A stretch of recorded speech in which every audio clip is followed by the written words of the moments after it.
Hi hello ನಮಸ್ತೆ, this is Priya. Welcome to my YouTube channel. Restaurant style crispy corn ನಿಮ್ಗೆ ಇಷ್ಟನಾ? ನನಗಂತೂ ಸಕ್ಕತ್ ಇಷ್ಟ. ಸೊ ಆ ರೆಸ್ಟೋರೆಂಟ್ ಸ್ಟೈಲ್ ಕ್ರಿಸ್ಪಿ ಕಾರ್ನ ನಾವು ಮನೇಲೇ ಮಾಡಿದರೆ ಹೇಗಿರುತ್ತೆ? ಸೂಪರ್ ಅಲ್ವಾ? So let's see how to make it. So ನಾನಿಲ್ಲಿ ಸ್ವೀಟ್ ಕಾರ್ನ್ ತೊಗೊಂಡು ಅದರದ್ದು ಸಿಪ್ಪೆ ಎಲ್ಲ ಬಿಡಿಸ್ಕೊತಾ ಇದ್ದೀನಿ. ಆ್ಯಂಡ್ ಸಿಪ್ಪೆ ಬಿಡಿಸ್ಕೊಂಡು ಅದರ ಕಾಳುಗಳನ್ನ ನಾನಿಲ್ಲಿ ಬಿಡಿಸ್ಕೊತೀನಿ. ನೀವು ನಿಮಗೆ ಸ್ವೀಟ್ ಕಾರ್ನ್ ಹೀಗೆ ಡೈರೆಕ್ಟಾಗಿ ನಿಮ್ಗೆ ಸಿಗತ್ತೆ ಅಂದರೆ ನೀವು ಅದು ತೊಗೊಂಡು ನಾನಿವಾಗ ಹೇಗೆ ಬಿಡಿಸ್ಕೊತಾ ಇದ್ದೀನಿ ಸೊ ನಾವು ಸೇಮ್ ವೇ ನೀವು ಮಾಡ್ಕೋಬೋದು. ಇಲ್ಲ ಫ್ರೋಝನ್ ಕಾರ್ನ್ ನಿಮ್ಗೆ ಸಿಗತ್ತೆ ಅಂದರೆ ಫ್ರೋಝನ್ ಕಾರ್ನ್ ಆದರೂ ನೀವು ತೊಗೊಂಡು ಮಾಡ್ಬೋದು. ಸೊ ನಾವಿರೋ ಏರಿಯಾದಲ್ಲಿ ನಮಗೆ ಸ್ವೀಟ್ ಕಾರ್ನ್ ಈಸಿಯಾಗಿ ಅವೈಲೇಬಲ್ ಇರುತ್ತೆ. ಸೊ ನಾನು ಅದರಿಂದನೇ ಮಾಡ್ತಿದ್ದೀನಿ. ಸೊ ಇಲ್ಲಿ ನಾನು ಫಸ್ಟ್ ಕಾಳುಗಳನ್ನ ಬಿಡಿಸಿ ಅದಾದಮೇಲೆ ನಾನು ಬೇಯಿಸ್ಕೊತೀನಿ. ನೀವು ಬೇಕಿದ್ದರೆ ಫಸ್ಟೇ ಡೈರೆಕ್ಟ್ ಸ್ವೀಟ್ ಕಾರ್ನ ಕುಕ್ಕರಲ್ಲಿ ಇಟ್ಬಿಟ್ಟು ಬೇಯಿಸ್ಕೊಂಡು ಅದಾದಮೇಲೆ ಕಾಳನ್ನ ಬಿಡಿಸ್ಕೊಬೋದು. ಸೊ ನನಗೆ ಈ ಮೆಥಡ್ ಈಸಿ ಅನಿಸುತ್ತೆ. ಬಿಕಾಸ್ ಬೇಯಿಸಿ ಆದಮೇಲೆ ಆ ಬಿಸಿ ಇರೋ ಸ್ವೀಟ್ ಕಾರ್ನ ತೆಗಿಯೋದಕ್ಕೆ ಸ್ವಲ್ಪ ಕಷ್ಟ ಅನಿಸುತ್ತೆ. So this is the better way I use to do. So ಇದನ್ನು ಬಿಡಿಸಿ ಆದಮೇಲೆ ಬಿಸಿ ನೀರಿಗೆ ಹಾಕಿ ಅದನ್ನು ಸ್ವಲ್ಪ ಬೇಯಿಸ್ಕೊಬೇಕಾಗತ್ತೆ. ನಾನು ಬಿಸಿ ನೀರಿಗೆ ಸ್ವಲ್ಪ ಉಪ್ಪು ಹಾಕಿ ಬಿಡಿಸಿರೋದ್ರಂಥ ಸ್ವೀಟ್ ಕಾರ್ನ ಹಾಕಿ ನಾನಿಲ್ಲಿ ಬೇಯಿಸ್ಕೊತಾ ಇದ್ದೀನಿ. ನೀವು ಕಾಳುಗಳನ್ನ ಬಿಡಿಸಿ ಆದಮೇಲಾದರೂ ಕುಕ್ಕರ್ಗೆ ಹಾಕಿ ಒಂದು ವಿಷಲ್ ತೊಗೊಂಡ್ರೆ ಆಯಿತು, ಹಾಗಾದರೂ ಮಾಡ್ಬೋದು. ಸೊ ನಾನಿಲ್ಲಿ ಓಪನಾಗಿ ಬೇಯಿಸ್ತಾ ಇದ್ದೀನಿ.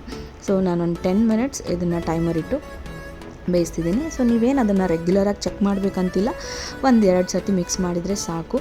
Let it boil.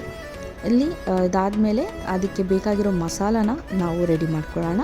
ಅದಕ್ಕೆ ಒಂದು ಮಿಕ್ಸಿಂಗ್ ಬೌಲ್ಗೆ ಉಪ್ಪು, ನಿಮಗೆ ರುಚಿಗೆ ತಕ್ಕಷ್ಟು ನಿಮಗೆ ಎಷ್ಟು ಬೇಕು ಅಷ್ಟು ಹಾಕ್ಕೊಳ್ಳಿ. ಅದಾದಮೇಲೆ ಚಿಲ್ಲಿ ಪೌಡರ್. ಸೊ ನನಗೆ ಸ್ಪೈಸಿ ತುಂಬ ಇಷ್ಟ. ಸೊ ನಾನು ಸ್ವಲ್ಪ ಜಾಸ್ತಿನೇ ಚಿಲ್ಲಿ ಪೌಡರ್ ಹಾಕೋತಾ ಇದ್ದೀನಿ. ನಿಮಗೆ ಹೇಗೆ ಬೇಕನ್ಸುತ್ತೆ ನೀವು ಹಾಗೆ ಹಾಕ್ಕೊಳ್ಳಿ. ಆಮೇಲೆ ಜೀರಾ ಪೌಡರ್, ಚಾಟ್ ಮಸಾಲ, ಸೊ ಚಟ್ಪಟ ಆಗಿರೋದಕ್ಕೆ ಚೆನ್ನಾಗಿರುತ್ತೆ. ಆ್ಯಂಡ್ ಕೊರಿಯಾಂಡರ್ ಪೌಡರ್, ಅದಾದಮೇಲೆ ಸ್ವಲ್ಪ ಗರಂ ಮಸಾಲ. ಇದೆಲ್ಲದನ್ನು ಹಾಕ್ಕೊಂಡು ನಾನಿಲ್ಲಿ ಕಾರ್ನ್ಫ್ಲೋರ್ನ ಹಾಕ್ಕೊತಾ ಇದ್ದೀನಿ. ಸೊ ಈ ರೆಸಿಪಿಗೆ ನಮಗೆ ಕಾರ್ನ್ಫ್ಲೋರ್ ಮತ್ತು ರೈಸ್ ಫ್ಲೋರ್ ಎರಡೂ ಬೇಕಾಗುತ್ತೆ. ಸೊ ನಾನಿಲ್ಲಿ ಕಾರ್ನ್ಫ್ಲೋರ್ ಕ್ವಾಂಟಿಟಿನ ಸ್ವಲ್ಪ ಕಡಿಮೆ ತೊಗೊಂಡಿದ್ದೀನಿ. ಆ್ಯಂಡ್ ರೈಸ್ ಫ್ಲೋರ್ ಕ್ವಾಂಟಿಟಿನ ನಾನಿಲ್ಲಿ ಸ್ವಲ್ಪ ಜಾಸ್ತಿ ತೊಗೋತಾ ಇದ್ದೀನಿ. ಸೊ ಬಿಕಾಸ್ ನನಗೆ ಸ್ವಲ್ಪ ಕ್ರಂಚಿಯಾಗಿದ್ದರೆ ಇಷ್ಟ ಆಗುತ್ತೆ. ರೈಸ್ ಫ್ಲೋರ್ ನೀವು ಜಾಸ್ತಿ ಹಾಕಿದರೆ ಜಾಸ್ತಿ ಕ್ರಿಸ್ಪಿನೆಸ್ ಬರುತ್ತೆ. ಸೊ ನಿಮಗೆ ಒಂದು ಸರ್ತಿ ಟ್ರೈ ಮಾಡಿ, ನಿಮಗೆ ಹೇಗೆ ಕನ್ಸಿಸ್ಟೆನ್ಸಿ ಬೇಕು ಅನಿಸುತ್ತೆ ಅದನ್ನು ನೋಡಿಕೊಂಡು ನೀವು ಕಾರ್ನ್ಫ್ಲೋರ್ ಸ್ವಲ್ಪ ಜಾಸ್ತಿ ಹಾಕಿ ರೈಸ್ ಫ್ಲೋರ್ ಕಡಿಮೆನಾದರೂ ಮಾಡ್ಕೋಬೋದು. ಇದನ್ನು ಹಾಕ್ಕೊಂಡು ಚೆನ್ನಾಗಿ ಮಿಕ್ಸ್ ಮಾಡಿಕೊಂಡು ರೆಡಿ ಮಾಡಿ ಇಟ್ಕೊಳ್ಳಿ. ಸೊ ಇಲ್ಲಿ ಸ್ವೀಟ್ ಕಾರ್ನ್ ಬೆಂದಿದೆ, ನಾನು ಅದನ್ನು ತೆಗೆದು ಮಸಾಲಾನ ಮಿಕ್ಸ್ ಮಾಡ್ಕೊತೀನಿ.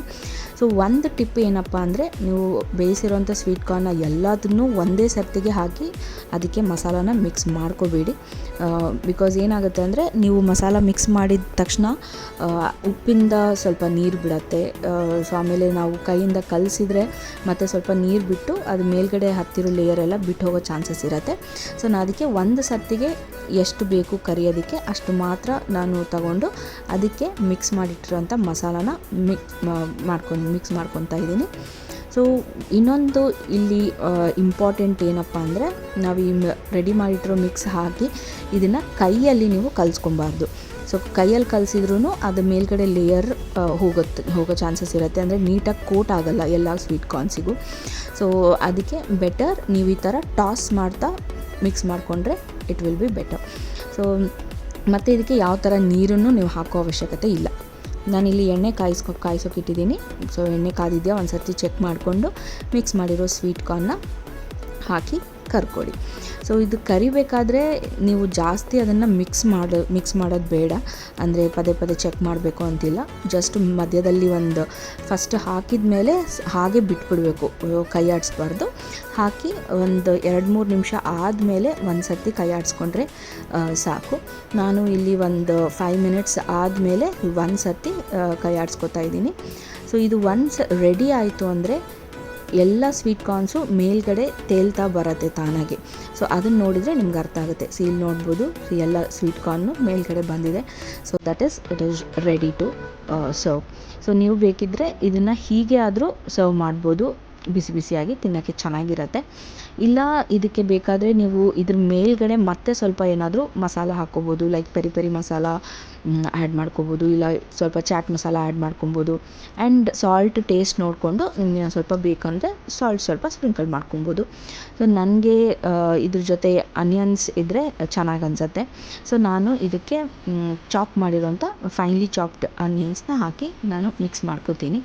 ಸೊ ನೀವು ಡೈರೆಕ್ಟಾಗಿ ಸರ್ವಿಂಗ್ ಬೌಲಿಗಾದರೂ ಹಾಕಿ ಸರ್ವ್ ಮಾಡ್ಬೋದು, ಇಲ್ಲ ಈ ಥರ ಸ್ವಲ್ಪ ಆನಿಯನ್ಸ್ನ ಕಟ್ ಮಾಡಿರೋ ಆನಿಯನ್ಸ್ನ ಹಾಕಿ ಚೆನ್ನಾಗಿ ಮಿಕ್ಸ್ ಮಾಡಿ ಅದಾದಮೇಲೆ ಸರ್ವ್ ಮಾಡ್ಬೋದು. ಸೊ ನಿಮಗೆ ಹೇಗೆ ಇಷ್ಟ ಅನಿಸುತ್ತೆ ಹಾಗೆ ಟ್ರೈ ಮಾಡಿ. So this will be a very good snack for your evening or weekend party ಸ್ನ್ಯಾಕ್ಸಿಗಂತೂ ಸೂಪರಾಗಿರುತ್ತೆ. ಸೊ ನೀವು ಒಂದು ಸರ್ತಿ ಟ್ರೈ ಮಾಡಿ, ಟೇಸ್ಟ್ ಹೇಗಿತ್ತು ಅಂತ ಹೇಳೋದು ಮಾತ್ರ ಮರಿಬೇಡಿ. Thank you.